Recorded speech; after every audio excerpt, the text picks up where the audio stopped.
64ನೇ ಕನ್ನಡ ರಾಜ್ಯೋತ್ಸವವನ್ನು ಟೀಮ್ ಚಕ್ರವರ್ತಿ ಕರ್ವೇಲು ಕ್ಲಬ್ನಲ್ಲಿ ಆಚರಿಸಲಾಯಿತು. ವಿಶೇಷವಾಗಿ ಸ್ಥಳೀಯ ಅಂಗನವಾಡಿ ಸ್ವಚ್ಛಗೊಳಿಸಿ ಸ್ಥಳೀಯ ಶಾಲಾ ಮಕ್ಕಳಿಗೂ ಮತ್ತು ಸಾರ್ವಜನಿಕರಿಗೆ ಸಿಹಿ ತಿಂಡಿ ವಿತರಿಸಿಕೊಂಡು ವಿಜೃಂಭಣೆಯಿಂದ 64ನೇ ಕನ್ನಡ ರಾಜ್ಯೋತ್ಸವವನ್ನು ವಿಭಿನ್ನವಾಗಿ ಆಚರಿಸಲಾಯಿತು. ಕ್ರೀಡಾ ಕ್ಷೇತ್ರದಲ್ಲಿ ಮತ್ತು ಸಾಮಾಜಿಕ ಕ್ಷೇತ್ರದಲ್ಲಿ ತನ್ನನ್ನು ಸಕ್ರಿಯವಾಗಿ ತೊಡಗಿಸಿಕೊಂಡು ಹಲವಾರು ಸಾಧನೆ ಮಾಡಿದ ರೂವಾರಿಗಳನ್ನು ಕ್ರೀಡಾ ಕ್ಷೇತ್ರಕ್ಕೆ ಪರಿಚಯಿಸಿದ ಟೀಮ್ ಚಕ್ರವರ್ತಿ ಕರ್ವೇಲು ಸ್ವಚ್ಛತೆ ಮೂಲಕ ಕನ್ನಡ ರಾಜ್ಯೋತ್ಸವವನ್ನು ವಿಭಿನ್ನವಾಗಿ ಆಚರಿಸಿ ಸಮಾಜಕ್ಕೆ ಸ್ವಚ್ಛತೆಯ ಪ್ರಾಮುಖ್ಯತೆಯನ್ನು ತಿಳಿಸಿದರು.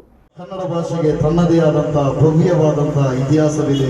ಸಾವಿರಾರು ವರ್ಷಗಳಿಂದ ಜೀವಂತಿಕೆ ಕಾಪಾಡಿಕೊಂಡು ಬಂದಿರುವ ಹೆಮ್ಮೆಯ ಕನ್ನಡ ಭಾಷೆ ಕೇವಲ ಭಾಷೆಯಾಗಿ ಉಳಿಯದೆ ಇವತ್ತು ಈ ರಾಜ್ಯದಲ್ಲಿ ಒಂದು ಉತ್ತಮವಾದಂತಹ ಒಂದು ಸಂಸ್ಕೃತಿಯಾಗಿ ಬಂದು ನಿಂತಿದೆ. ಇವತ್ತು ನಾವು ಟೀಮ್ ಚಕ್ರವರ್ತಿ ಕರ್ವೇಲು ಇದರ ವತಿಯಿಂದ ನಮ್ಮ ಕನ್ನಡ ರಾಜ್ಯೋತ್ಸವವನ್ನು ಬಹಳ ವಿಶೇಷವಾದ ರೀತಿಯಲ್ಲಿ ಒಂದು ಪರಿಸರದಲ್ಲಿ ನಾವು ಆಚರಿಸಿಕೊಂಡು ಬರುತ್ತಿದ್ದೇವೆ. ಕಾರ್ಯಕ್ರಮದ ಮೊದಲನೆಯ ಭಾಗವಾಗಿ ಸತ್ಯವೇ ನಮ್ಮ ಪ್ರಚಾರ, ಧರ್ಮವೇ ನಮ್ಮ ಆಚಾರ, ಶಾಂತಿಯೇ ನಮ್ಮ ಸ್ವಭಾವ, ಪ್ರೇಮವೇ ನಮ್ಮ ಸ್ವರೂಪ. ಇವತ್ತಿನ ಈ ಒಂದು ಕನ್ನಡ ರಾಜ್ಯೋತ್ಸವ ಕಾರ್ಯಕ್ರಮಕ್ಕೆ ಆಗಮಿಸಿದ ತಮ್ಮೆಲ್ಲರನ್ನ ಟೀಮ್ ಚಕ್ರವರ್ತಿ ಕರ್ವೇಲು ಇದರ ವತಿಯಿಂದ ವಿಶೇಷವಾದ ರೀತಿಯ ಸ್ವಾಗತವನ್ನ ಬಯಸುವುದರ ಮೂಲಕ ನಮ್ಮ ಇವತ್ತಿನ ಈ ಒಂದು ಕಾರ್ಯಕ್ರಮವನ್ನ ನಮ್ಮ ರಾಷ್ಟ್ರಗೀತೆಯಾಗಿರುವಂತಹ ರಾಷ್ಟ್ರಕವಿ ರವಿ ಈ ಸಂದರ್ಭದಲ್ಲಿ ವಿಶೇಷ ಅತಿಥಿಗಳಾದ ಉಪ್ಪಿನಂಗಡಿ ಎಲಿಮೆಂಟರಿ ಶಾಲೆಯ ದೈಹಿಕ ಶಿಕ್ಷಕರಾದ ವಂದನಾ ಕರ್ವೇಲು ಕನ್ನಡದ ಮಹತ್ವವನ್ನು ಸವಿಸ್ತರವಾಗಿ ಸಾರ್ವಜನಿಕರಿಗೆ ವಿವರಿಸಿ ಮಾತನಾಡಿದರು.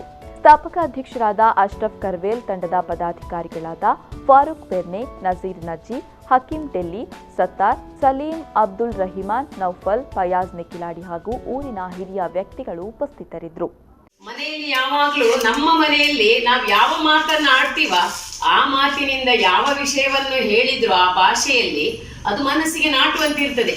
ಅದೇ ರೀತಿ ಕನ್ನಡದ ಮಣ್ಣಿನಲ್ಲಿ ಹುಟ್ಟಿದ ನಮಗೆ ಕನ್ನಡದಲ್ಲಿ ಹೇಳಿದಷ್ಟು ವಿಷಯದ ಜ್ಞಾನದ ಅರಿವು ತಿಳುವಳಿಕೆ ಆಗುವುದು ನಮ್ಮ ಮಾತಿನಲ್ಲೇ. ನಮ್ಮ ಮಾತೃಭಾಷೆ ಕನ್ನಡದಲ್ಲೇ ಕನ್ನಡದ ಮಣ್ಣಿನಲ್ಲೇ ಹುಟ್ಟಿ ಕನ್ನಡದ ನೆಲದ ಗಾಳಿಯನ್ನೇ ಉಸಿರಾಡುತ್ತಾ ಕನ್ನಡದ ನೀರನ್ನೇ ಕುಡಿಯುವ ನಮಗೆ ಕನ್ನಡದ ಮೇಲಿನ ಪ್ರೀತಿ ಅಭಿಮಾನ ಇನ್ನೂ ಬೆಳೆಯಬೇಕು.